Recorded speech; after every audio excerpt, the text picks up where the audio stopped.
Welcome into the Inside Bassmaster Podcast. I'm your host today, Ronnie Moore. My co-host, like always, Kyle, Jessie, and Kyle. We are through two Elite Series events, and we just finished up the Bassmaster Classic, and this is the first time we've got to talk on the podcast since we wrapped up the 55th edition of the Bassmaster Classic. We're going to talk about that briefly, and we're also going to talk about the Pasquotank River, a brand new venue for the Bassmaster Elite Series and a place that we haven't been to in over 40 years with B.A.S.S in general.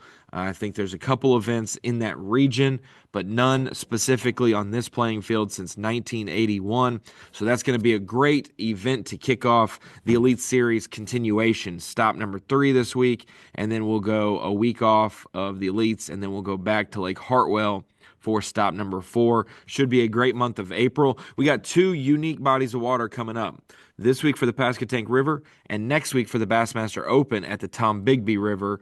We wanted more rivers. We wanted places that might not be dominated with technology. And boy, we got two venues that not a lot of people know about coming up for both levels, the Elites and the Opens, the next 2 weeks. Yeah, absolutely. I mean, it's certainly a fun time. Like you said, just wrapped up the Bassmaster Classic. A weather shortened open. I feel like Jeez, that's one of man, the biggest stories of the year is the fact that we have had just the worst luck heck of a at time. the opens as far as the weather is concerned. Obviously, one of those things you can't control, but certainly has been really bad luck. But like you said, this week, Pasquotank River. I mean, I remember when the schedule came out, I think I speak for a lot of people, and it's saying whenever the schedule was released, you saw this tournament and you said, what is that? Like, where is that? I don't know anything about it, which is really something, we'll get into more in the podcast, but is really incredible considering everything I hear about this body of water is that it's going to be awesome, which is just, I don't know if it's just a blunder on me for not knowing as much about it, or if it's like a lot of people are like me and they were just unfamiliar with it. I mean, when you look at big time tournament destinations, like you said, it's certainly not been one for a really long time. So everything that I've heard leading up to this tournament, though, has me so excited to see what it's actually gonna play like. Yeah, I know about the Pasquotank River. It's about 40 minutes from where I went to college, and I actually qualified for a Fishers of Men regional with my dad there a long time ago when we were a father-son team in high school. And what's funny, Kyle, is you can go. Our playing field is 2 million acres, I believe, this week. You can go all the way up to Norfolk, Virginia. You can go up any of the rivers about as far as you can go without locking. And you can go as far south as the Morehead City Bridge, which is basically the entire state of North Carolina, the seaboard. You can get within sight of my college dorm by water this week if you wanted to. You can go all the way down the Pamlico Sound through the Tar River and go right into downtown East Carolina, and you can see where Ronnie parked the truck in the freshman lot and where the dorm was, and maybe get a hot dog at Sup Dogs. Shout out to the folks there. But before we talk about the Pasquotank River, because there is going to be a lot of ground we want to cover, we want this podcast to be insightful and teaching. And I've had, a really good friend, Matt Greshik, lives there, won a tournament there last weekend, and he has helped fill in a lot of the gaps of current conditions and other things. So before we talk about the Pasquotank, let's recap the Classic a little bit. Easton Fothergill winning the Bassmaster Classic and doing so in dramatic fashion. I mean, he had a big lead going in the final day, but like we've seen with every big lead this year, Kyle, we have seen Bill Lowen's big lead go down to almost nothing at the final buzzer. You had Brandon Polinick's big lead get shriveled up into nothing, but then a couple catches at the end of the day give him a big win. And then the Bassmaster Classic, that thing was deadlocked. It would have been a 7-ounce shootout at the weigh-in if Easton Fothergill didn't land his limit fish. He had 4 fish for 14 pounds and change, and Trey McKinney at that point had drawn even with him basically, and an 8-1 in the final hour of the tournament to win the Bassmaster Classic. He had 29-6 on day 2, which was tied for the second largest bag in Classic history. Absolutely a crazy Classic. Weather was a big deal there as well. The winds were huge, and we saw quite a bit of stuff. Just your reaction that we saw a Nico rig factor for Easton as heavy as it did, but he also caught him on a jerkbait, and I saw him flip a jig in some trees as well. On one of the days, I think he had 5 keepers and 3 baits. 4 baits contributed to his 5 keepers. You had Trey McKinney using a jerkbait and a jig as well. You had Lee Livesey using a bladed jig, using a soft plastic jerkbait style, fluke style deal, weightless. And you had, uh, John Cox cranking, wacky rig, chatterbait. You had a lot of things going on, and it was really cool to see all that diversity and guys find the same areas. You had Schmidt, Milliken, Fothergill, Livesey in one of the areas, all right near each other, and those were guys who all caught them pretty good. Yeah, I think that was one of the most entertaining things about this classic was the fact that a lot of things did play, right? I mean, you just mentioned every single one of those guys was doing something a little bit different, even despite being in the same area. You saw Lee Livesey, I want to say it was on day 2, fishing within sight of Easton Fothergill when he had his massive day and, was doing something entirely different, throwing a vibrating jig and just within sight, Easton's throwing a jerkbait, like you said, a Nico rig, flipping a jig a little bit, doing a variety of different things. We see John Cox, Greg Hackney on the first day in the far, far backs of places. Hunter Shryock pitching at trees with a The tube. two. I Yeah. mean, there was a lot of different things to follow in that tournament. That's something we talked about, on livecast and the halftime show a lot was just the fact that you really can't complain when there's that many different things going on. I mean, Oh, people can complain, Kyle. oh Don't yeah, worry. yeah. Well, yeah. We People, I can't complain. I thought it was fine. I thought it was But great.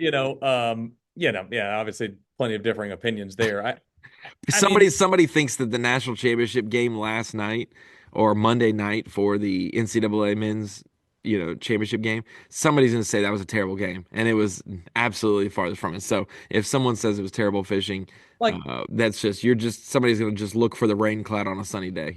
yeah, I mean, I'm not oblivious. I mean, I think that if it was just a straight up minnow fest and every single person in the field was just throwing a minnow, like we'd have tried to make it as entertaining as possible. But I mean, that's not nearly as entertaining as 10 guys in the top 10 doing 10 different things. Like to me, that's entertaining. I don't whether they're using, forward facing sonar or not. Like I think that's one of those things that you can enjoy watching as a viewer, is the fact that there's that many different things going on. I mean, you Um, had guys, Hunter Shryock did it on day 2. Greg Hackney did on day 1. Those guys who were flipping trees or fishing shallower with that style of fishing, obviously taking milfoil out of play. There was guys fishing shallow with bladed jigs, swimming worms, things like that over grass, and it's a lot more vast. But that isolated target fishing in the backs of creeks was water temperature dependent, wind dependent as well. And you saw a couple guys who had cameras on them that they're like, we want to go see so and so. Well, so and so hadn't caught nothing. It's noon. He hadn't got a bite. Like it was not easy. And even those who had the magic box that puts fish in the boat, he still had 4 fish until 2:30. Like it's not. I was out there on practice day at Ray Roberts. Um, Big fish, not a big population of fish, and you had to work hard for him. And Livesey on that day 1, the final hour or two, he got on a lineup and was able to go cast after cast for 6 fish, and boom, his day looks great. But like we always say, Kyle, one of my favorite phrases: we go fishing for 8 hours a day for 5 minutes of fun. If you have 5 minutes of fun, you're going to be in contention. And Livesey had 5 minutes of fun on day 1, and he, is in the top 5 and never left the top 5. So, Corey Johnston, there's so many people who struggled, but then the final 2 hours put it all together. And so that place was ever changing. I guarantee you it's busted wide open with fish on the bank, spawning and stuff since we've left. Yeah, it seems like we just missed that. I mean, the early indications from practice, when we were on the podcast the last time were that the water temperatures were still cool. I think we expected warmer water temperatures to start, further out from the tournament. So, and you started seeing a little bit of that push, probably some of those fish that Shryock and guys like that were flipping closer to the bank, not all of them necessarily fishing the bank. We saw Greg Hackney and some other guys catch some flipping like the actual bank. But it seemed like we just missed that. But even despite that, like the weights were still really good. Like we broke the classic record with weights. I mean, you look back on it, and to your credit, a lot of guys said this on live casts. It's like the guys that had fished there previously is on paper it looks great, but it certainly was not easy. Like you had to work for it. It was not an easy deal to get a lot of bites. We saw certain guys on certain days do that. But for the most part, I mean, it was kind of a grind to get numbers of bites, but the quality, obviously, anywhere in Texas that like a Ray Roberts, for places like that, the quality is going to be Louisville. there. So, Yeah. yeah, so it's not surprising to see the weights as great as they were, but Even Eagle certainly, Mountain for the certainly. Pro-Am, Kyle. Yeah, oh yeah, of Just course. an, I mean, I brought in just a 10, and I brought in yeah, two, and one of them was a 9. finished second with one fish, and it was a 10. I gave Bo Browning a lot of crap because he had four keepers and finished behind a guy that had one keeper. They, So as a team, Bo Browning and Ryan Krauser for the Pro-Am, did the best as a team sure, because they both sure. they both caught 2 fish. I think Ross Chastain caught 3 and Rick Clunn caught 1 for their 4 fish. And so interesting. But yeah, that was a little pro-am tidbits. A little I hope you guys watched the Roku show that we put out there.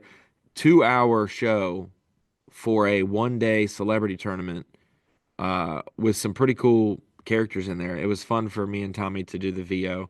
Um, and hang out there. Tommy was forced to sit beside me for 2 hours above and beyond Bassmaster Live. So everybody pray for him. Yeah, no, that was a great event. I just thought the classic in general was really fun. I mean, the obviously the wind and certain things were not ideal. I think that things might have been different in some ways. Had practice been a little bit more available, I think that we'd have probably seen those giant weights maybe even go down further into the playing field if practice wasn't such a wash. Like you hate to say it that way, but like, every day of practice, the wind was blowing extremely, extremely hard, basically in different directions every time. And it makes, number one, it makes navigation super hard, very difficult to figure out how to go certain places because number one, the wind is just howling. Number two, there's standing timber all over the lake. So, I mean, it just made navigation extremely difficult Ask during Kyle practice. Patrick. Yeah, I mean, and figuring out a pattern amongst all those other factors, when practice is a full week ahead Well, of and the think about this. We had like everyone, Kyle, other than fishing Ray Roberts Marina over to the west, everyone was from the midpoint of the lake in that east arm, and no one. Yet when I was with Zaldane, he was testing some stuff that he wasn't planning to fish, but he was all in that main arm in the practice day.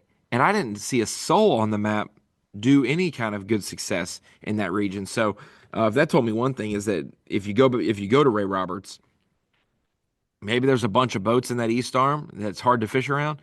Then you go look, but I mean that's where you got to go look. If it's got the grass, it's got the timber, it's got the depth, it's got the high spots, the flat. It's also a little bit more protected. That straight south, straight north just kills that other arm. Just, I mean, it's brutal. But overall, very cool to see Easton get the victory. We know how good he's been, but when he has two tough elites, you really wonder, like, uh-oh, like something different, or is it just he is human, like it's Kiyoya. When Kiyoya comes firing out of the gate and his rookie year and through the opens, and then you're like 100th place, you're like, what in the world? And so that'll happen sometimes.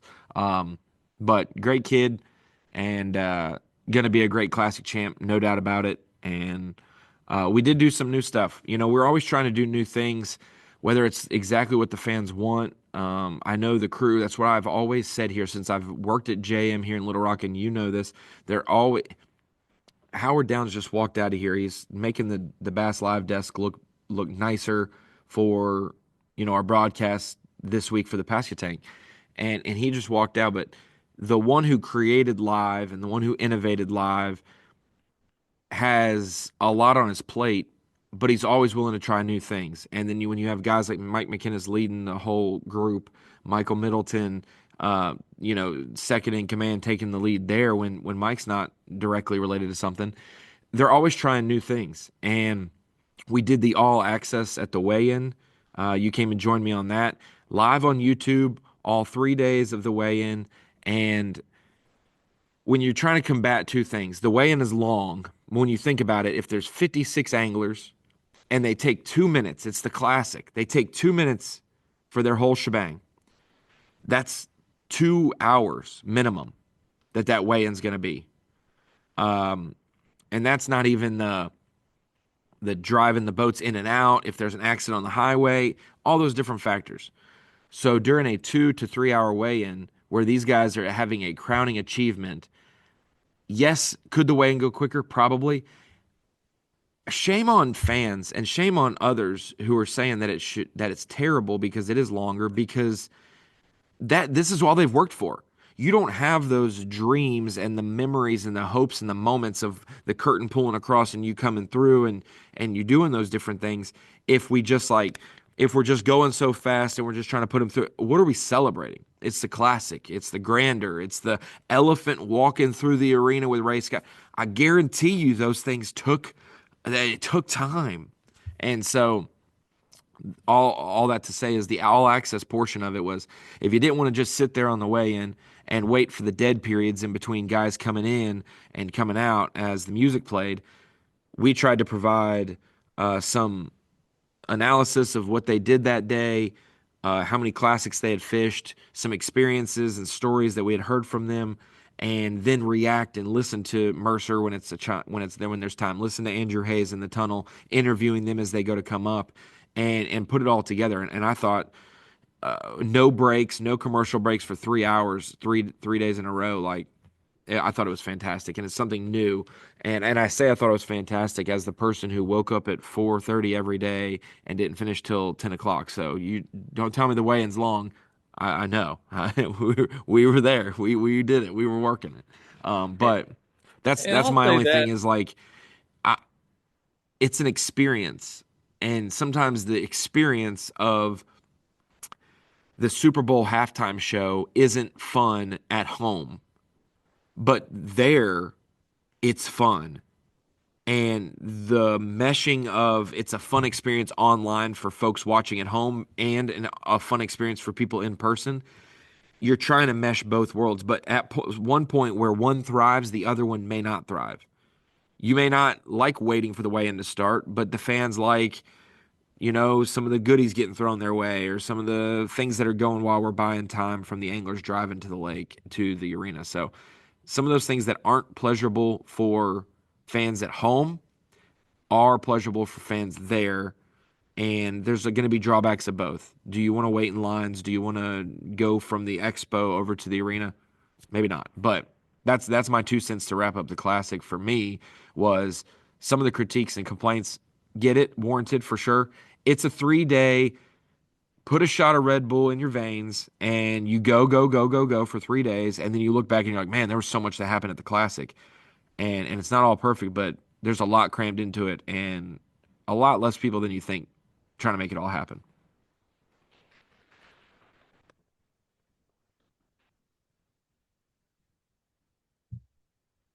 Right, Kyle? Yeah, no, that's exactly right. And it kind of broke up there. I kind of like you might have to. It literally like I couldn't hear a single word you said for like 5 seconds. It Oh, just okay. cut out. What did you say? And I'll just pick back up. Oh, I was just that was my last 2 cents. Was it's not always going to be perfect Okay. for in person and at the same time, but you just put Red Bull in your veins and you go for 3 days and you just think about all that happened and that a lot less people than you think made it happen.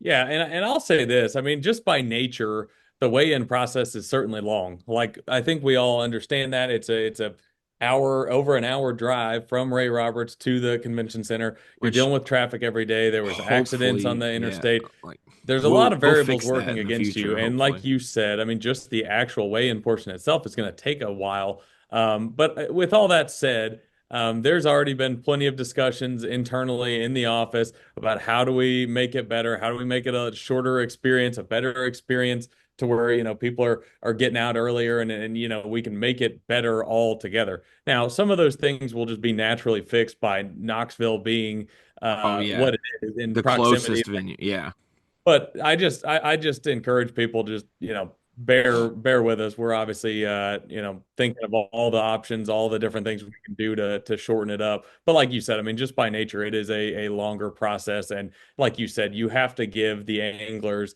their time because qualifying for the classic is hard.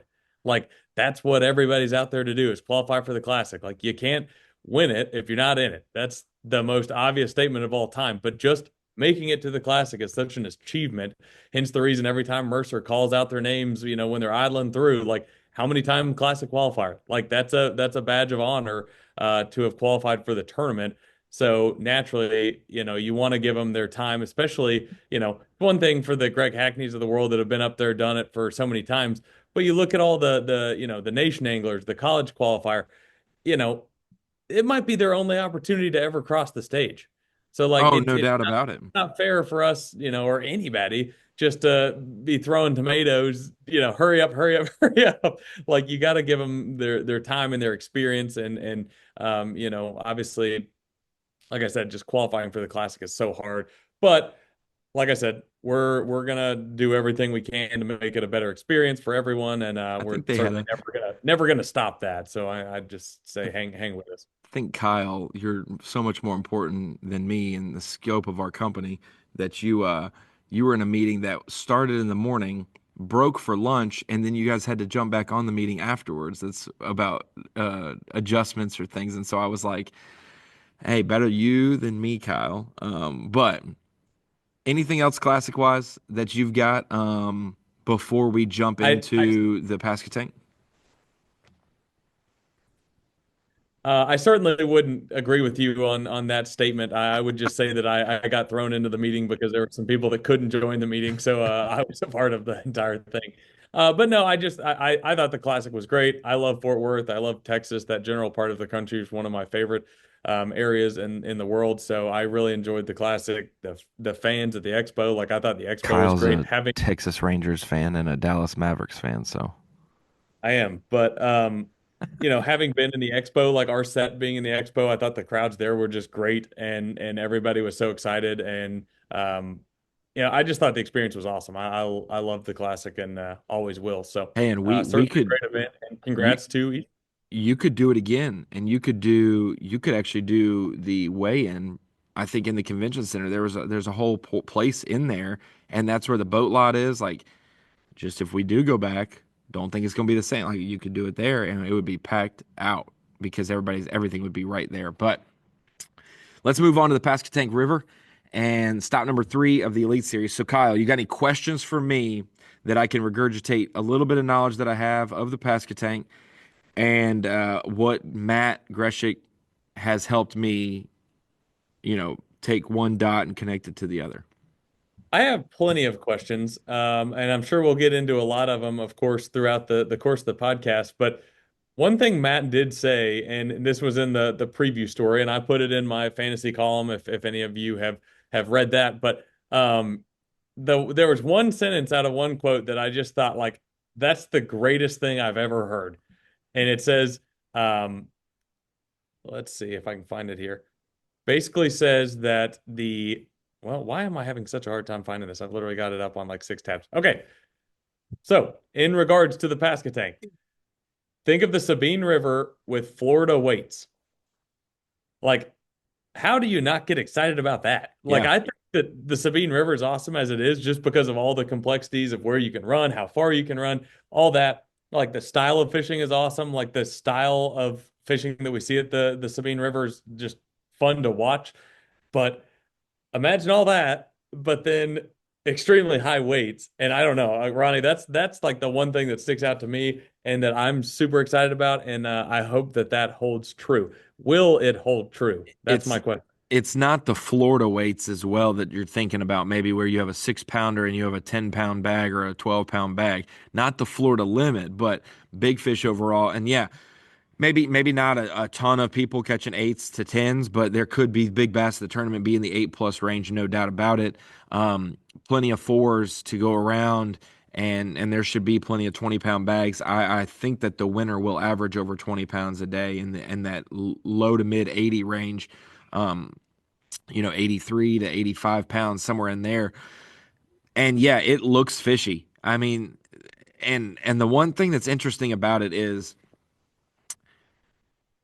me and Steve Bowman, I was going to get in a fist fight. I don't think he was to that level of fist fight, but I was going to go fist fight him because I told him, he's like, tell me about the Pasquotank. And I was like, well, there's no tide charts because it's not really tidal. And he's like, well, it's connected to the ocean. So yeah, it's tidal. I was like, Bowman, it's not tidal. He's like, yeah, well, I mean, the water moves. And I was like, well, water moves in my sink. Like, what are we, like, we're going to duke it out now because it is not tidal. The Outer Banks exoskeleton in North Carolina basically prevents complete ocean impact. And where it does have openings, it's so far south or so far north that it doesn't pull it. By the time it would be pulling it is the time it's pushing it back in. And so there's no the wind is going to make that water shift, in the sound and things like that because it is a big playing field, but no true tidal impact. You're not going to have a tide chart for it. A time of day isn't going to change an hour later each day based on that. And so that is interesting. And Matt had talked about how the salinity impact, that yes, there is salt water that creeps in, but Kyle, we know some of these places. Um, the Apalachicola, where we had the redfish tournament last year. When you get up there, there's some good bass fishing just north of there where Drew Benton cut his teeth, and there's some salt influx there, but it makes those fish so hardy and strong. They eat a different diet of crustaceans and other, like, you just have to be tough if you're gonna live and be a coastal fishery that could flood, that could have salt intrusion. You just have to be a tough fish, and so we'll see those trout, redfish probably get caught this week. But the bass, they live in that same ecosystem. The salinity and salt intrusion, Matt said, happens a lot more in the summer than right now. So the water salinity should be good. Uh, since it's not tidal, these fish have a little bit more leeway with spawning. They don't have to worry about, I spawned in a foot and it's going to drop out by today and it's got to be done. They can kind of make a home and hang out for the week if they want to. And so that's a good thing, especially this week where the weather leading up to it was in the 80s. And so that's the big thing. I did it in the live with Tommy. We had 3 or 4 days of 85 plus degree highs and 65 plus degree lows. Well, as soon as they get there, of course, the wind is blowing 60s for the highs and 40s for the lows, and the wind's going to blow from every direction, east, west, both, north. Both are bad directions necessarily, and just for what it does, some of it's going to get. It's kind of like the Okeechobee when you have that sustained winds from one direction. It's almost like you took a plate of water that's completely equal on both sides, and you tilt it, and one place is going to get a foot more water, and another place is going to be a lot shallower than it was the day prior. We could see some of that this week for sure with the Albemarle Sound and the Pasquotank River, but yeah, it's going to look like Florida. It's going to look like Santee Cooper. It's going to look like the Sabine River, and it's going to have some fish in there as well. And so, what's good is you can go as far away as you want from anyone else, and you don't have to have the biggest population of fish. You just need to have a population. If you have it to yourself, you could probably succeed this week. Yeah, I mean, that's the one thing I will say is whenever we announced the schedule, I went back and as you already mentioned, 1981 was the last BASS tournament here. I went through our archives here in the office and found a bunch of the film and the slides, like the photos from that event, and looked through pretty much all of them just because I was really intrigued and wanted to pull some of the photos and things to be used, which in a handful of them right now are in Mike Sukon's photo gallery on Bassmaster.com. But it looks like the most fishy place in the world. Like it's the kind of place you look at a picture of it and you think like that looks like bass fishing. Like that, everything about that like makes me want to go bass fishing. So on a personal level, I'm super excited about it. I think there should be some fan excitement just from the standpoint of going somewhere completely different. Obviously we hear that a lot, and I think most everybody agrees. Like you obviously want to have as diverse of a schedule as possible and new locations. And obviously we got that with the Pasquotank River and all the bodies of water that connect to it, because I feel like it's almost not fair just to call it the Pasquotank River because, like you said, it's That's just the basically launch creek. Yeah. basically like every basically every ounce of water that exists in North Carolina, I think, is in playing field. If you can make it to Norman somehow, I think you can fish Norman. I mean, you can fish basically whatever you want. I told Like Chris everything Decker. is in play. I told Chris Decker. I said there's the boundaries this week. North boundary is Norfolk, Virginia, and you start to run out of water, and the east boundary is the Atlantic Ocean. The south boundary is the Morehead City Bridge, and the west boundary is the Cal Delta. Um, I don't know if you can get there without locking, but there's probably some John Cox can maybe jump some obstacles to get to more water. But for real, you've got let me just list the creeks and places that we should see factor. So going from west to east, you've got the Roanoke River, which obviously comes out of Roanoke Rapids and places like Gaston and Bugs Island. It's going to flow from there. So the Roanoke River to the southwest of our playing field. The northwest of our playing field is the Chowan River. And just a heads up, these are the correct ways to pronounce it. So if I say it here and you're wondering, this is the way I have asked about the ones I don't know and all the other ones I do know. So Roanoke River to the southwest, coming into the Albemarle Sound, Chowan River coming from the northwest. Then you've got you'll get down to Edenton as you make your way east, and that's probably a place to stop and get gas. But that's another city hub on the Sound. You've got the Yopium Creek on the north side of the Albemarle Sound. You've got a couple little creeks that aren't necessarily named, but then you've got the Perquimans River. You've got the Pasquotank River, the Little River, things like that. As you get farther to the east, you have the North River that flows, that goes up into Coinjock, and you can go up through there into the Currituck Sound, Coinjock Bay. That's the northeast of our playing field. On the south side of Albemarle Sound, you've got Alligator River and Little Alligator, and really a lot of main sound shoreline until you get all the way to the west, where there's a pocket you can creep into, and then you've got Roanoke all the way to the west. So a lot there. You could go down to the Pamlico Sound if you wanted to. I am interested to see what this wind. I mean, this place is so much bigger than the map says. Like, I don't even know how to explain 2 million acres that are in play. But the Albemarle Sound in itself, to poke out of the Pasquotank River to get to the Perquimans, you're going to get your teeth kicked in. To go from the Perquimans to Yopium to Edenton to the Chowan, up into the Chowan, you better be wearing a motorcycle helmet. Like it's gonna be some runs, especially with a west wind. It's gonna be tough. With an east wind, it'll be just as tough getting back. And you're gonna have one of those two wind directions all week. It looks like. Yeah, I mean that's one of the great things about this event is like there are so many things that could happen.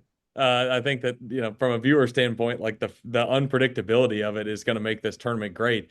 And again, when you compare it to like a Sabine River, I mean that's always like the biggest deals is like making the long runs, not making the long runs, maximizing your time close. Ronnie, the one thing I will ask because I'm curious for the sake of Bassmaster Live, number one. And two, it seems like I've talked to Mike Corbishley, one of your good Hey. talked to him here recently and made the comment that there is still a lot of good fishable water that's close, like close by. Oh yeah. So it's not necessarily one of those deals where you have to make a super long run. No, you It's can just live in the available. yeah. If It's you do just the pro, available to you. I think. Um, Let me so like see. it's not like we're always going to be stuck watching 10 cameras run all day long and not actually fish because that's what I'm worried about for y'all's sake early in the morning on live at least. Yeah, no, I think yeah, if you just think about the I don't know, I don't want to say 10 miles within 20 miles. Within 15 to 20 miles, you've got three or four different creeks to the east and the west of our Pasquotank River takeoff. And you can run it to kind of stay away, unless you had a direct south wind blowing into the Pasquotank. The Pasquotank's can get rough, but it's not the Albemarle Sound, and so you can find ways to get around, but it is a big body of water, and even the slightest direction change can make this place rear its head. So I'm glad you got to talk to old Corbishley. He was one of my college teammates, and now works in the industry with I guess Navico or Lowrance. But old Core Bishley a little bit more rich than he was in college, and that's saying something because he's won a big derb over the last year or so. Kyle, Last question. I oh, do have a okay, last yes. question because I know we're going to get into some fantasy picks. That's what we always do in these preview tournaments. But with that said, Sorry, I'm a little distracted as well. I've gone 75 hours without power at our house, and I'm getting texts from the power company that says it's on, and so I'm asking neighbors. So when I'm looking down, I'm listening. But boy, I would love to come home with electricity tonight. um, you know, when it comes to fantasy fishing, you're trying to predict anglers, obviously, that strengths match up with this body of water. Obviously, there's not going to be any history to go off of. There's only, I would say, a handful of anglers in the field that have probably ever fished it. When I say handful, I'm guessing it's probably not many at all. Um, that said, what do you think some of the baits that will play are going to be? Because that's what I'm curious. Like, what are we going to see? Oh, I mean, I think that you can definitely have someone fishing. I picture it's going to look like Bill Lowen's area at the St. Johns River. I think you'll see people fishing. I think of Florida, it's gonna look more St. Johns River than any other place that we talk about with Florida. A lot of Um, wood, right? A lot of wood. yeah, wood and seawalled, canaled areas, and so I think that you could still see a jerkbait factor in the middle of those canals for fish that are coming in, going out, waiting to pull up, pulling back off, whatever the case may be. I think flipping's going to be a thing as well. Definitely lends itself to being a spinnerbait and a chatterbait bite. You might see a shallow crankbait come into play, especially around cypress trees and things like that. It's supposed to be gnarly, cold, of course, because we're in town. But I've seen it be 12 degrees in Arkansas and they catch them on a plopper. So, like, water temp is more important to see if topwater is going to happen than our air temp. And if that water temp's in the 60s, um, in some places, I could see a frog or a popar or something that's slow in the same spot working. Definitely swim jigging. Like on the live well with Tommy, I brought a lot of baits up, and we'll see a jig head minnow. That goes without. If I don't mention it, it's not because I don't think it's going to happen. That's going to be on everyone's front deck from here on out, and so people will try it and people will find a way to succeed with it. But I definitely think it'll be a lot shallower. I think less minnow, more Nico, finesse worm type deals, drop shotting, robo worm, all that kind of stuff. But yeah, this could be another bladed jig, maybe a crankbait showing up, and a spinnerbait possibility for sure. Especially the way these fish live and act all year long. Matt said, that we don't really ping a minnow around here, but like we said, they're, I equate this to basketball because I love basketball. The locals there at the Pasquotank can say we don't ping a minnow this time of the year, maybe in the dead of winter. We don't really do it this time of the year. But he said, I expect the elites to still be able to find that and make it work because they're the best. It's the same thing in basketball now. You go to a high school game, you're going to see a three pointer and you're going to see a layup. You're not seeing much in the middle, only when they make you shoot free throws. And if you think that the NBA players can only shoot layups and three pointers, then boy, we can get in a mid range competition with you. And so when you take the top 5% of any sport, they can do everything. And so even when it's not something heavily considered, you'll see some of the elite pros do it well. And so we'll see. But I think there will be a diverse grouping of baits. I've already seen pros take a photo of their front deck, whatever that means. I mean, it could be in the rod locker, who knows? But a lot of bait casters have been seen. So, Well, let's go, dude. Let's get into it. I mean, well, let's let's go. it. Um, Rapala Bassmaster Fantasy Fishing. so Uh, I'll say it's a little Florida, it's a little Winyah Bay, it's a little Santee Cooper, it's a little James River. Don't think title though. Think style of cover and environment of fishing. Um, So that's what these picks are made. So if you see like, well, Ronnie's just picking people who did good at title places. That's not like it's because they're good at this style of fishing and they did well at that title place, or they're good this month of the year. Like I told Tommy at the screen, we were talking about anglers, and I picked Stetson, and it's not just because he won Winyah Bay. It's because in March and April he is one of the best anglers in the world. Like he is so good in March and April. So it's Drew Cooks of the world, that kind of stuff. And so let's get into it. Do you want to do? I don't have a three-sided coin, so I can't do it. But you pick. Are we doing Rapala Bassmaster Fantasy Fishing first? Are we doing TH Marine Pick'em, or are we doing Drain the Lake, Falcon Raj Drain the Lake? Let's run through Rapala first. I think Okay. that's typically been the standard, so we'll keep to that. And do you want to run through them all at once or bucket by bucket? Let's we'll say our teams, and then we'll go bucket by bucket to explain. And so I can go first. My bucket A through E pick here at the Pasquotank River. I got Jake Whitaker, Scott Canterbury, Dakota Ebear, Drew Benton, and JT Tompkins. We don't share a single one. Let's go. Not one single angler. Bucket A, I have Lee Livesey. Bucket B, I have Brian Schmidt. Bucket C, I have Kyle Welcher. Bucket D, I have Stetson Blaylock. And bucket E, I have Greg Hackney. Oh man, I didn't even see Hackney in E, but I'm not gonna pick him now. But um, Who did you have? I got JT Tompkins. Okay, I dig it. I dig it. So yeah, bucket A. You said Livesey. I said Jake Whitaker. I think when we think about the St. Johns River and the way it fishes, maybe smaller populations of fish, back in canals, cypress trees. This is a wacky rig time of year. Got to think Whitaker. That's what lends it to me. It's not a North Carolina advantage thing. He's from the mountains, and I don't think he's ever been this far. And if he has, he's just gone over to Duck and Corolla for the Outer Banks and watch the horses on the beach. Kyle, if you've never been there, you got to go. The Outer Banks is a special place, and not just the show. The show doesn't do it justice. The Outer Banks is a great place to be. Bucket A, obviously Lee Livesey for me.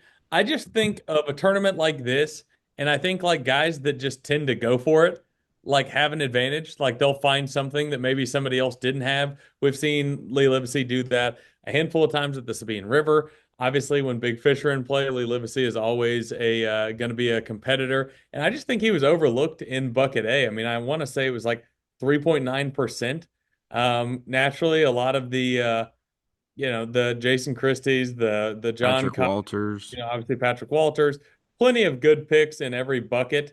It's still early enough in the season where you can't really base it exclusively on momentum. You can factor it in a little bit, of course, but Lee Livesey coming off a great classic, solid two first elites.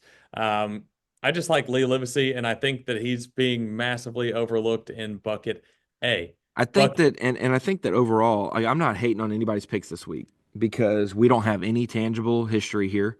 We're all picking them based off style, fisheries similar, maybe regional location. There are a couple people who've probably fished here before it was announced on our schedule, and didn't, I'm not talking about people who came in pre-practice, but just in general who have been around tournaments that have maybe taken them here, or buddies who have, we're gonna go red fishing, and well, as actually it's really gnarly out there today. So let's just go inshore fishing, and we're gonna go into the Pasquotank and the Albemarle, maybe. But so I'm not hating on anybody's picks this week, because we truly do not know. So give me your bucket B and explanation. Bucket B, Brian Schmidt. Again, like you said, same thing. I said the same thing in my fantasy column where I made my picks. It's not because of a title thing. It's just like Brian Schmidt, like we talk about him a lot, it's like you can basically pin it to two different things is where he has success for them. And it's not that he doesn't have success elsewhere. It's like his best finishes, his wins typically come on rivers or bodies of water that have grass, submerged grass to be even more specific than that. It sounds like both of those, are available. Obviously, the river system, that's kind of a no-brainer. But it seems like there's even a possibility for some submerged grass in places. I just think that a place like this suits him really well. Um, Player percentage wise at 14.2, so not super low by any means, but I just think a guy like Brian Schmidt will feel right at home and he'll find something that suits him well. Ronnie, who do you have in Bucket B? I have Scott Canterbury at 1.5%. This feels like When you've got guys who are good at rivers, like he is with the Coosa River, kind of like the reasoning for picking some of them at the St. John's, it just seems to translate well. I've got Canterbury and Bucket B. Did get second at Winyah Bay, has managed either making the long run commitment, and that's kind of what you want. You want the guys, every guy on the basketball court can make a three-pointer. Every guy on the Elite Series can go catch bass. But it's who's willing to take that shot at the end of the game that's risky, that's nerve-wracking, that is pressure. Who's willing to make that long run? Yeah, they've all tried it in practice. They've all done it before in fun fishing time.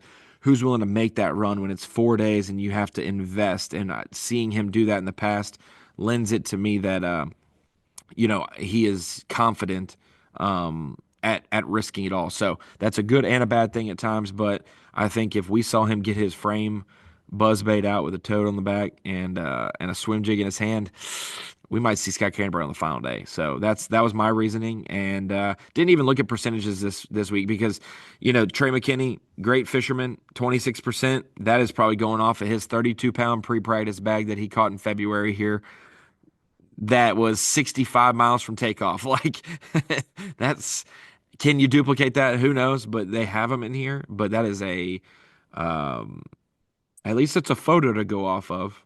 I got far less picking Canterbury, so no hate, no judgment, like I said. But I can't bank it off of what happened a month ago. Bucket C, Dakota Ebear. I think I put in the rookie story that we wrote where we kind of wrote. I did it differently because I broke the rules, but I picked a rookie to do the best at every body of water. Not, I didn't want to, if someone's best finish was fork, same as somebody else's, that's going to happen. But I picked my rookie of the week for the Pasquotank. My new guy of the week for the Pasquotank was Dakota Ebear. I think he does really well in the Eastern Seaboard. No rhyme or reason for that necessarily, but he's definitely fished out of Texas more than people think. And he's had success on these types of fisheries. And Santee Cooper in an open. I think he did well in a James River event over at the other league. And so I like Dakota.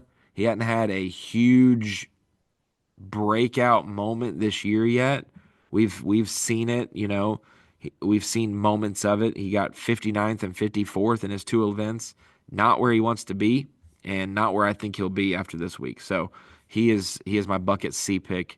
And he's probably been chomping at the bit since he wasn't at the Classic or wasn't fishing in the Classic. Yeah, Bucket C, I've got Kyle Welcher.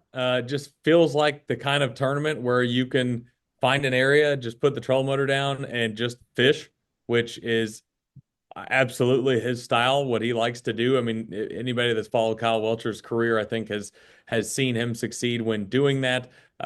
Same kind of deal you talked about with Scott Canterbury, a guy that could lock a swim jig.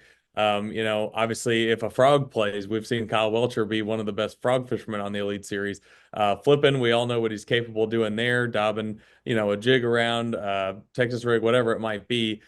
Kyle Welcher's style just fits a place like this so well. Now, again, that's what we're going off of is like style. So, I mean, you get in the wrong area or you get in the wrong rotation or you make a long run that doesn't pay off, it can change your tournament drastically. For sure. So, again, You to got to be Ronnie's point, around we fish don't to really catch know. fish. Yeah. But 100%. But I think if Kyle Welcher gets in a good area, I mean, Kyle Welcher stylistically fits this place so well.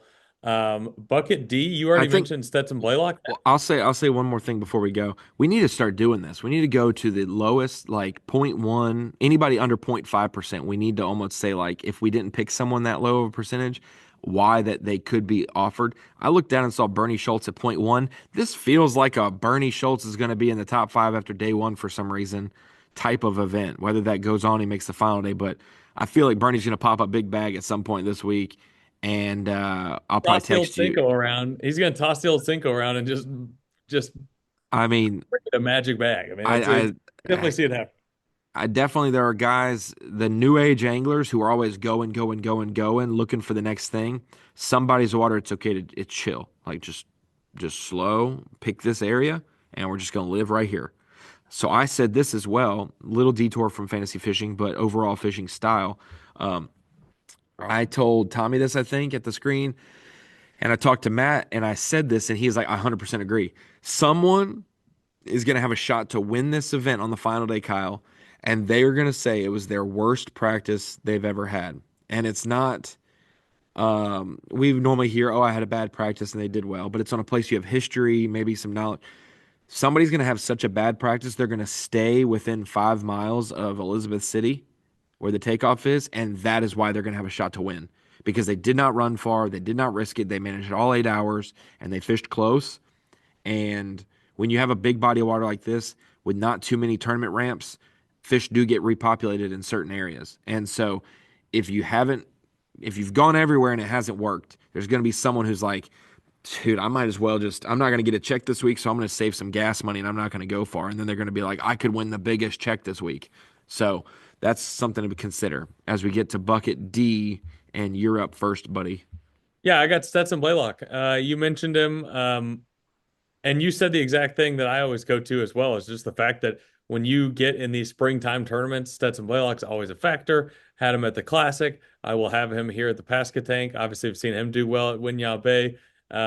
You know, I just think he will find, he'd be one of those guys that's just going to find something that suits him, an area that he likes, and will be able to, milk it for all it's worth. And then also, one of the things Stetson's done so well over the course of his career is like in these springtime tournaments, which is what, part of what makes him so great. I don't want to speak for him, but is like being able to adapt. Like, how often do we see Stetson Blaylock have multiple things and, maybe, make something work for first couple days and then be able to shift and do something different. Like when he almost won the Classic at Hartwell, I always go back to that. Like in that final day, I saw him do like 5 different patterns in one day, and each one of them worked. Like, which in one tournament is very, unique to see. But in springtime events, that's what you get, because you'll still have pre-spawn fish. You'll have some fish that are actively spawning. I don't know how many post-spawn fish we'll see, but like there's probably some, I'm sure, that have already moved off.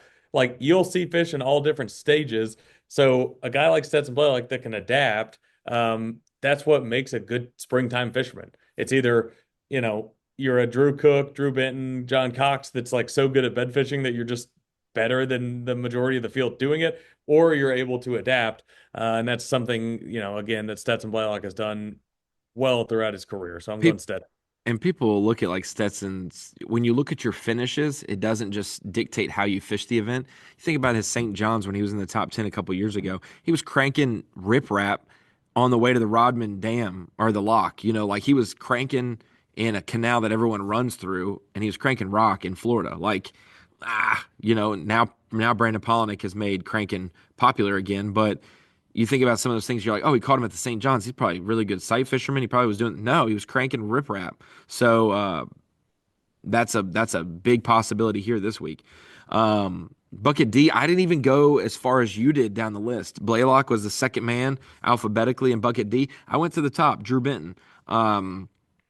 When you have guys like Drew Benton, Stetson Blaylock, Brandon Lester, just to name three guys that I really admire their styles of fishing and how good they are across the country, that they're in bucket D. I would put your money, Kyle, not my money. I put your money on that all three of those guys are above bucket D next week, and they're in bucket C or better because they're going to have a good event this week. This just lends it to them keeping everything in play in front of them and not getting spun out. I think those guys are just so dang good. So that's a little shocking. But Benton, like we said, a couple guys who are really good this time of the year. I feel like it's going to be Benton's breakout event to kick his season in the right direction. Let's go to bucket E, where this is the bottom of the barrel after 2 Elite Series events. You got guys like the Classic champ, Easton Fothergill. You got guys like Greg Hackney, Steve Kennedy, Kenta Kimura. You got some rookies in there, Matt Robertson, Chris Zaldana. You have JT Tompkins. And yeah, I think that him growing up, Conway, South Carolina region,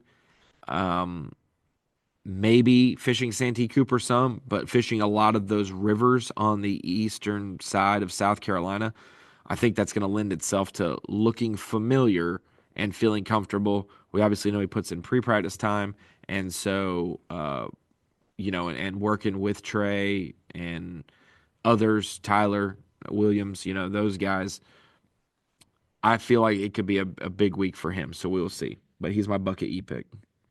I like that a lot. Certainly could pan out, but I'm still riding with Greg Hackney. The first two events didn't go well for me, but gonna bounce back here. I just think when you think of shallow wood and like the types of images and things that I've seen from this body of water, it just feels like a place not only Greg Hackney can do well, but could easily win. Like we've seen him do it at the Sabine River. His entire career, when you get in a tournament like this, there are certain guys that are just hard to beat because they're just really good at fishing this style. And that's been Greg Hackney his entire career. Obviously, we know him to be super versatile over the course of time. He's done well literally doing everything, but this just feels so in his wheelhouse. Certainly a higher player percentage at 26 and a half. Yeah, 26.7. It's going to So, look like Louisiana as well. yeah, I We mean, haven't mentioned Louisiana. It's going to look like Louisiana. It's going to look a little like the Star City region of Arkansas, where he's from, like the Delta region of Arkansas. 100%. It's going to look like that. Tyler Rivette on the first day of practice put a picture on his story that said this looks a lot like home. And there's got to be a lot of comfort in fishing places that might be 1,000 miles away, but they certainly fish extremely similar to what you're used to. So I think you could definitely say that about Greg Hackney. That's why And I like I like said, I don't. Hamilton more than Ouachita, because Hamilton has a bunch of docks like Norman, and that's where I grew up. Yeah, That's- yeah. I mean, same principle. Definitely smaller fish at those two venues, but than what hopefully we'll see at the Pasquotank and surrounding bodies of water. But yeah, that's our Rapala Bassmaster Fantasy Fishing teams. Put a bow on it. Okay, you tee us up now for TH Marine Pick'em, um, because you're the one who is the czar of that. Yeah. So Ronnie and I were just talking about on before we started the podcast of like picking these matchups might be like my favorite thing to do, just because it's interesting to figure out matchups that are intriguing based on something or make them difficult. Like it'd be really easy to pick two guys, like one guy that stylistically matches this perfect, and then one guy that has never done well in a shallow largemouth tournament ever, and put them against each other, and that would be pretty obvious to know who the answer is, who the winner on paper at least would be. But what makes it great is when you're picking between two guys, and you see this in Drain the Lake and Rapala for years, it's like there's no guarantees. So I heard a lot of feedback that this was gonna be really too easy and you get them all right and blah blah blah blah. Nobody's perfect at this point in the season. With three events in and nobody has a perfect record. Oh, nice. So I haven't heard as much since then, and I suspect that's gonna continue because I'm still gonna make the matchups uh, as difficult or as fun as possible. That's the two pieces of criteria, I think. But this week, got 7 matchups, as we always do. Ronnie Moore, we're going to start with matchup number 1, the Tar Heel Tangle. Two guys from North Carolina. Yeah. This tournament specifically, I think, is even more fun because, like, we have no idea. Like Ronnie said, there's really no way to know. Through practice, the next day or two, maybe things will come out. You see some doc talk, things like that, and you get a sense for who feels good about it, even though that never really pans out exactly how you think it does either. But two North Carolina guys, we've got Matt Airy and Shane LaHue. Ronnie, who you picking? I think because it says Tar Heel Tangle, and I get it's a Tar Heel state, but I hate UNC, and so it's hard for me to say Tar Heel unless there's something negative behind it. But the Tar Heel Tangle, you got a Wolfpack fan, and you got a 49er. So you've got NC State and UNC Charlotte represented, and I believe LaHue's wife, Shelby, is a Duke fan. And I know Shane loved partying at ECU, so I know that like I don't know if any of them actually have an affliction for Carolina. I know that Arie hates them. Well, it's the Tar Man, Heel State. no, I know. I'm just saying if you're thinking other sports and where they align, I'm making a distinction. Neither of these are Tar Heel anglers, but they live in the Tar Heel state. They're not going to root for UNC. I just another reason Just for me pick to. somebody for the I love of hate God. UNC. I hate UNC. I don't care. Hate them Just pick so someone. much. I'm going Matt Airy. I'm going Matt Airy. Man, this is I think I leaned Airy because I think I'm leaning Canterbury, in a lot of aspects, and I think Shane's gonna catch him. It's kind of a Shane and Brandon Cobb versus my chord's messed up, or Canterbury and Matt Airy. That kind of who's putting their heads together the best. Yeah, I like that. Obviously, I'm also gonna go Matt Airy, but you sit there and think about it. Shane LaHue, what he did down in Florida in the canals, catching big bedfish, catching fish in similar ways that you just described could be a possibility. Um, Shane's so dang good, dude. yeah, He might not say a lot yeah, of stuff. 100%. He is now in the Micah Frazier, range where quiet, not gonna talk, and so you don't really know how good he is. Shane is so freaking good, dude. Um, and I'll Shane's got a big personality. He might not no, show up all the time, but he's very funny. I said He's the very, last two very funny. years now when we say, "Hey, give us an update," or we're talking fishing, you can't get him to stop. And so I was like, this is good. Everybody's seeing this version of Shane, and so I'm glad. I'm glad that they're finally figuring it out. What is going on with my camera? Okay, Matchup go ahead. number two. So we match up. Both of us said Airy. Yeah, and the more we talked about it, now I'm tempted to pick LaHue. So No, you subject got to to change. lock it in. If you don't like it, get over it. Matchup number two, Clash of the Carolinas. So we got one North Carolina angler and one South Carolina angler. We have Hank Cherry representing North Carolina, and we have Brandon Cobb representing South Carolina. Ronnie, who you got? Hanky Panky.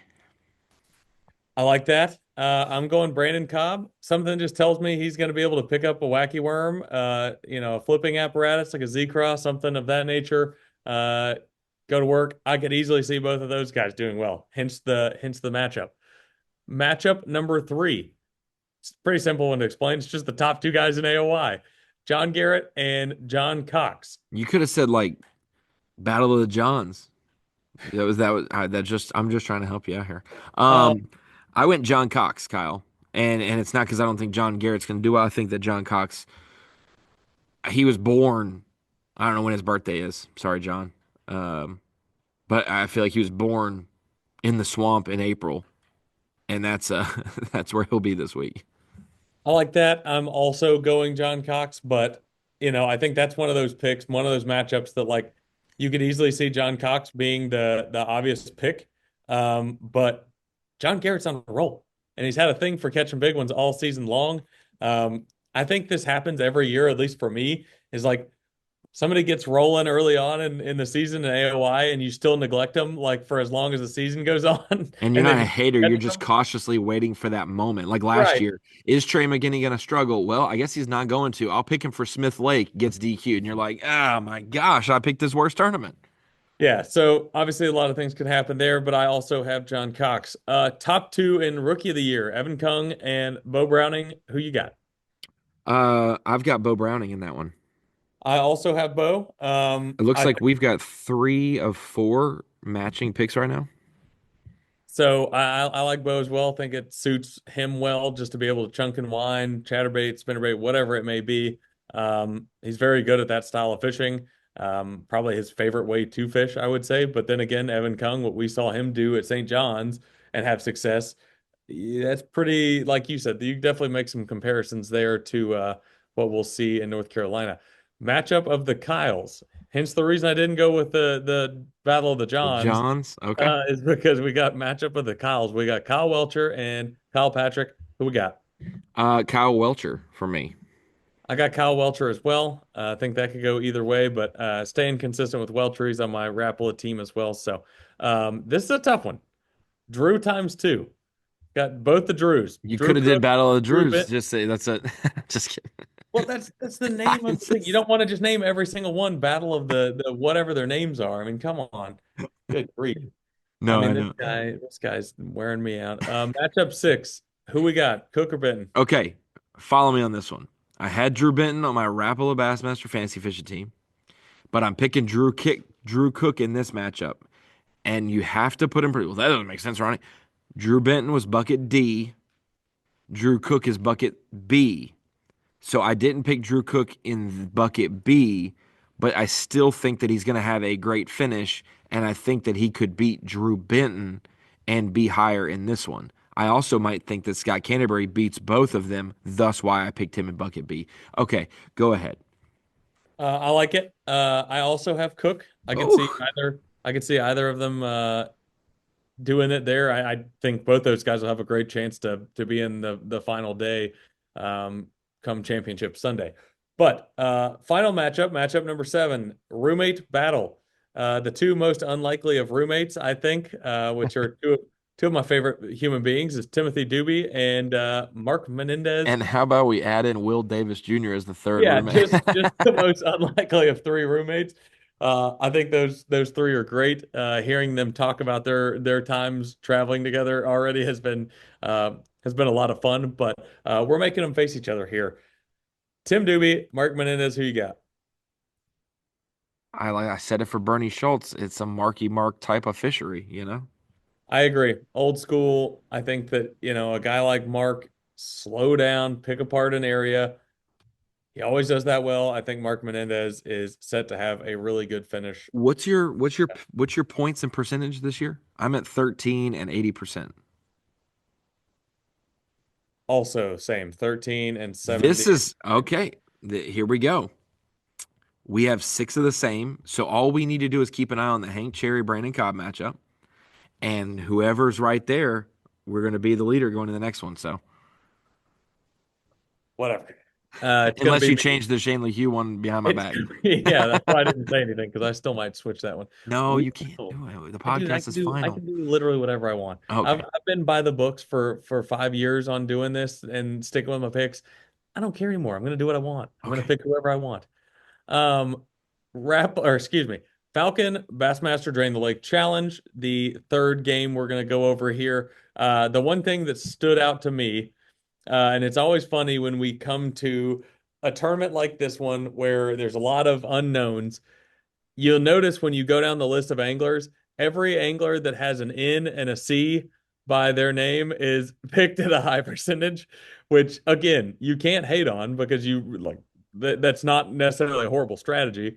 But it is funny that on Falcon Drain the Lake, you definitely see that a lot when you go down the percentages. Just right off the top, Brandon Card 34.8%, Hank Cherry 48%. Let's There's move on more down. docks in one creek at Lake Norman than there is in all of the Pasquotank and Albemarle Sound. And so it's nothing like it, but I understand why they would. Guys like Hank, Brandon Card is a transplant to North Carolina. Hank, growing up here, fishing on the coast so much, just is just aware. So I get that. Um, I actually have zero people on my Drain the Lake with NC beside their name. And I think I've got zero from SC. Let me see. I have zero Arkansas. I mean, not Arkansas. I have zero North Carolina and South Carolina anglers on my Drain the Lake.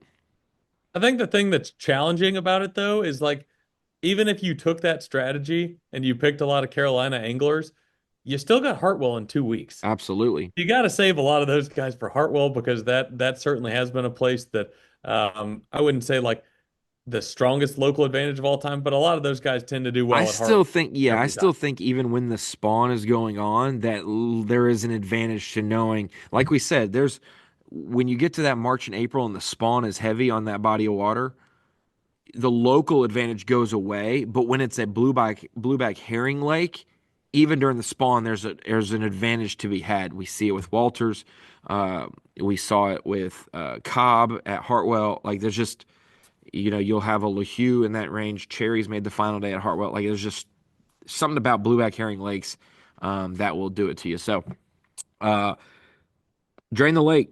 My first four, Kyle. I'm going to mention some guys I've mentioned already: Scott Canterbury, Brian Schmidt, Stetson Blaylock, and John Cruz. Okay, there's my first four. My first four will be Jake Whitaker, Will Davis Jr., Seth Feider, and Caleb Kufal. Well, I match you with one of those. I got Seth Feider in my second four. Um, and there's not really a first four, second four. It's just we're just splitting it, so we're not saying eight in a row. I got Feider, Randy Howe, Jacob Poroznik, and Brandon Polinick in this one. So go with your final four. My final four will be Bill Lowen, Kyle Welcher, Wes Logan, and Luke Palmer. Couple things to note on here. Randy Howe, Gunnersville, Alabama. He's from North Carolina, and he's old enough to know some stuff still about any part of the state. So give him a chance to come back and fish an elite in North Carolina. I don't think we've ever had an elite other than Chatoog for the AOI championship. We haven't had an elite in North Carolina. And so this is really his first chance to ever fish a tournament here. Um, he normally has done well on tidal places like the James River. This isn't tidal, but it looks like it. And him growing up in North Carolina, I think he would know some Pasquotank stuff. Porosnik, similar type of deal, just up there in Virginia, knows this type of fishery. Brian Schmidt said this is the closest that the elites have ever been to his home since he's been on the elites. So that's got him excited. John Cruz. So I didn't pick North and South Carolina anglers, but I've got a Virginia, a Maryland, a Virginia, and a guy who was from North Carolina, but now he's been in Alabama for a while. But when he was a young man, he was a North Carolinian. I feel like this is just an off thought here, and then we'll rattle off our entire eight. But like this year, the schedule has set up weird for Drain the Lake because like every tournament, there's at least like a handful of guys that I would like to use for that tournament, and they all have events that later in the year you could justify. Oh, Like how no many times doubt. this year have you wanted to use Jason Christie, and you keep thinking, well, heck, we go to 10 killer later in the year. It's like I'm not gonna use that before it even has a chance. I'm But like, oh, I'm like gonna Jason do Christie, Zaldane and Livesey are on my Ray Roberts Classic, right? No, I have them for Fork. Freak. yeah, That would we have been a haven't even great talked time. about Jason Christie this entire podcast, but like, who's to say that guy's not going to win? I'll say And when I said spinnerbait, chatterbait, I thought about him. that's what I'm saying. Like, it sets up so perfectly for what he is so good at. But it's like for Drain the Lake, you can't justify using him because you want to use him or at least I do, at 10 killer because I don't think there's a human being on planet Earth that knows more about 10 killer than Jason Christie. So it is a very challenging schedule for Drain the Lake. And as I even look at my roster right now, I'm like, heck, there's guys that I'm having a hard time justifying putting here, like a We Caleb used, Ball not yeah, putting it in the Mississippi River. Like there's certain guys. Schmidt. We It's both hard. did it. Yeah. Hard. Yeah, it's very, very difficult. Where did we use Schmidt? I used Schmidt this week, I think, in Drain the Lake. I did not. I think I've already used him somewhere elsewhere, which now makes me wonder where. No, I didn't. Okay, maybe I will switch. I don't know. We'll see. Um, but yeah, Remember, man, yeah, and I said all these obviously before the season started. So, um, but yeah, I think I'm in a good spot still. well, I like it. I'm looking forward to this tournament. Those are our Rapala, our Falcon rods, Drain the Lake, our Rapala Bassmaster Fantasy Fishing, and our TH Marine Pick'em picks. Ronnie, people have been waiting. Who's going to be on camera on day Oh one? yeah. You know, We're gonna have the classic champ, Easton Fothergill. That's heard just of the him. honor of the first live day after you win it. We get the opportunity to watch you again. AOI leader John Garrett. So we've got the two leaders of the sport right now. If it were to end right now, we've got Porosnik, Schmidt, Randy Howe, and Brock Mosley. So there's your six cameras day one. Um, Mosley stylistically, he's not one we mentioned either. He's in that Luke Palmer, Jason Christie. I wouldn't be surprised by it, and we'll see him on camera. Brock had a good event at the St. Johns River, and so I think it's a solid six. It's a solid six of wisdom, and we should see some different things going down for sure. Um, just a heads up, if you are watching the podcast and you are living under a rock, maybe this is the first time. Thank you for watching. We will not have Scott Martin in the field. Our field size is 102 now, Kyle, and it started at 104. Obviously, after the St. John's, Matt Herron withdrew from the Elite Series after his disqualification from St. John's, and then Scott Martin. Obviously, we know disqualification for receiving info at Okeechobee. That was under question here for the Pasquotank River as well, the Albemarle Sound. So he has recused himself for the rest of the season and has withdrew from the Elite Series. So we have 102 anglers on a brand new body of water, and we're excited to have that go down. No doubt about it. But we're here. Other podcasts will talk about it, Kyle, and they'll say whatever they want to say, true or false. Our own podcasts like TNZ and Officially Unofficial, may cover it in other ways as well, but we cover the lakes on the schedule and the anglers who are fishing them. And that's what me and you are all about, the game, not all the other stuff. So have at it. But enjoy. Chase Clark just texted me, our Opens champion from the first one. He's from this region, and he's going to probably come down and hang out with you guys for some halftime show, drop some knowledge there before he heads to the Tom Bigby. So, little programming note there. And so we'll have Thursday, Friday, we'll have Bassmaster Live rolling. Halftime show jumps in the middle when we take our hour break. And then we'll have some FS1 coverage on the weekend as well. Should be a great one. Excited. Weather is going to be something we keep an eye on for sure. It's going to see jackets and it's going to be mid-April, but the fishing should be hot. So, Kyle, be safe. Good luck. And we will see you in the next one.